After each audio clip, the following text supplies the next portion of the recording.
પૂરું થઈ ગયું છે. હું અત્યારે 2 જોક્સ બોલું છું, એક મારા બાપુના અને બીજા કલાકારના. મારા બાપુને મને એટલા માટે બીક છે ને કે ઉપરથી કોઈ દે નીચે આવવાનું નથી. એ વાર્તા પૂરી થઈ. અને કલાકાર માથે વિશ્વાસ છે કે આ કલાકાર મને માફી મગાવશે નહીં. જેથી કલાકાર એમ કે માફી માગો તેથી આ ટેજ નથી હેઠે ઉતરી જવાનું છે. પણ કલાકાર હારા જ બધા બગાવશું જીગા નો મગે હારો માણસ શું વાત કરું.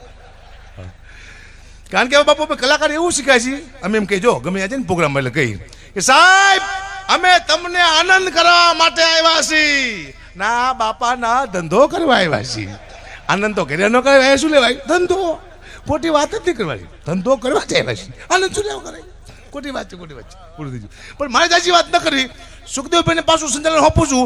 જોરદાર તારના કરતી સુખદેવભાઈને વધારી લો, કારણ કે જિગ્નેશભાઈને આપણે સાંભળવાના છે.